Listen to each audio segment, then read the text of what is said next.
ఇంకెన్నాళ్ళని బానిసగా ఉంటావు? ఈ లోకంలో జీవిస్తున్నాం, కానీ ఒక నిజం మర్చిపోయాం.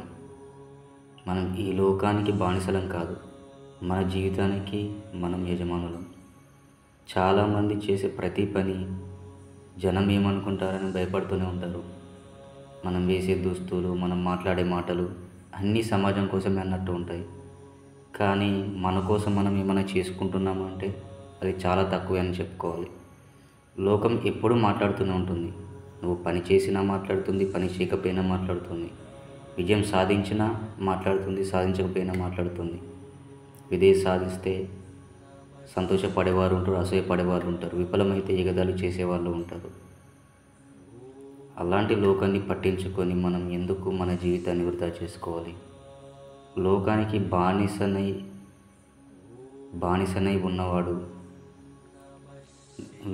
బానిసై ఉన్నవాడు ఎప్పుడు ప్రశాంతంగా ఉండడు. అతను ఎప్పుడు పోలికతోనే గడుపుతూ ఉంటాడు. వీళ్ళు వాళ్ళు, వాళ్ళు వీళ్ళు అని అదే తంతు, అదే కథ నడుస్తూనే ఉంటుంది. అలా పోలికతో ఉన్నవాడి మనసు ఎప్పుడూ సంతోషంగా ఉండదు. వాళ్ళకి ఎంత ఉందో నాకెందుకు లేదు, వాళ్ళు అలా వీళ్ళు ఇలా అని పోటీ పడుతూనే ఉంటాడు. అతను ఎప్పుడు భయపడుతూనే ఉంటాడు. ఇలా చేస్తే అలా చేస్తే ఎవరేమనుకుంటారో, ఏం జరుగుతుందో అని నిరంతరం మదనపడుతూనే ఉంటాడు. కానీ ఒక్కటి గుర్తుంచుకోండి, చివరికి జీవితం మనదే. నీ చుట్టూ ఉన్న ప్రపంచం, మనుషులు, నువ్వు కూడా శాశ్వతం కాదు. ఏదో ఒక రోజు బకెట్ తనేయాల్సిందే.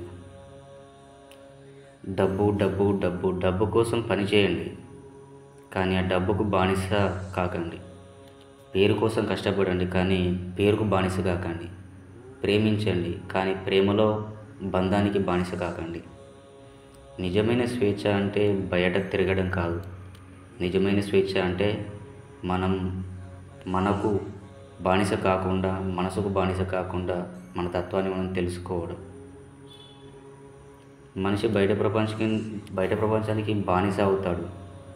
అదే నిజం అనుకొని వాటెంబడి పరుగులు తీస్తూనే ఉంటాడు. ఇంకా అంతకంటే అసలు ప్రమాదం మన మనసుకు మనం బానిస అవ్వడం చాలా ప్రమాదం. మనసు ఎప్పుడు తడపడేస్తుంది. ఒకసారి ఆశ చూపిస్తుంది, ఒకసారి భయం నింపుతుంది, ఇంకోసారి కోపం తెప్పిస్తుంది, మరోసారి అసూయ పెంచుతుంది. మనసు మీద నియంత్రణ లేకపోతే మనకు మనమే శత్రువులు అవుతాం, మనకు మనమే బానిసలు అయిపోతాం.